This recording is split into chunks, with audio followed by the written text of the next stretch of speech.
Hey guys, welcome back. আমি মোহাম্মদ তুষার। আজ তোমাদেরকে পাইথন প্রোগ্রামিং এর কিছু এমন সিক্রেট ফ্যাক্টস বলবো যা হয়তো অনেকেই জানে না। এগুলো জানলে তুমি পাইথন নিয়ে আরও এক্সপার্ট হয়ে যাবে। আর শেষের 3টা ফ্যাক্ট শুনলে তোমার মাথা ঘুরে যাবে। So let's get started. Fact number 1, অনেকে ভাবে পাইথন নামটা এসেছে সাপ থেকে। আসলে না। পাইথন নাম এসেছে মনি পাইথনস ফ্লাইং সার্কাস নামের এক কমেডি শো থেকে। পাইথন এর আবিষ্কারক গিডো ভ্যান ভসুম এই নাম দিয়েছিলেন কারণ তিনি চেয়েছিলেন একটা ছোট আর ফানি নাম। ফ্যাক্ট নাম্বার 2, পাইথনে তুমি অনেক কিছু মাত্র এক লাইনে লিখে ফেলতে পারো। যেমন সোয়াপ 2 নাম্বারস করতে চাইলে অন্য ভাষায় অনেক কোড লাগে, কিন্তু পাইথনে শুধু লিখবে। That's it, done in one line. Fact number 3, তুমি কি জানো গুগল, ইনস্টাগ্রাম, নেটফ্লিক্স, নেসা এরা সবাই পাইথন ব্যবহার করে।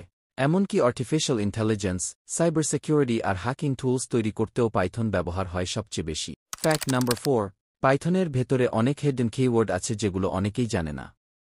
তুমি যদি লিখো ইম্পোর্ট দিস, তাহলে তুমি পাইথনে জেন অফ পাইথন পাবে, যেখানে পাইথনের ফিলসফি লেখা আছে, যেমন simple is better than complex. Fact number 5, পাইথনে আন্ডারস্কোর একটা সিক্রেট ভ্যারিয়েবল। যখন তুমি পাইথন শেলে কাজ করো তখন আন্ডারস্কোর মানে হলো লাস্ট এক্সিকিউটেড ভ্যালু। এক্সাম্পল,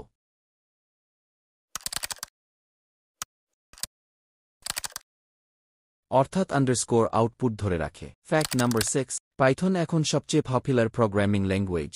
আর AI, machine learning, cyber security সব জায়গায় পাইথন ব্যবহার বাড়ছে। ফিউচারে পাইথনের ডিমান্ড আরও অনেক বেশি হবে। সো গাইজ, এগুলো ছিল পাইথনের কিছু গোপন ফ্যাক্টস। তোমাদের কোনটা সবচেয়ে ইন্টারেস্টিং লাগলো কমেন্ট করে জানাও।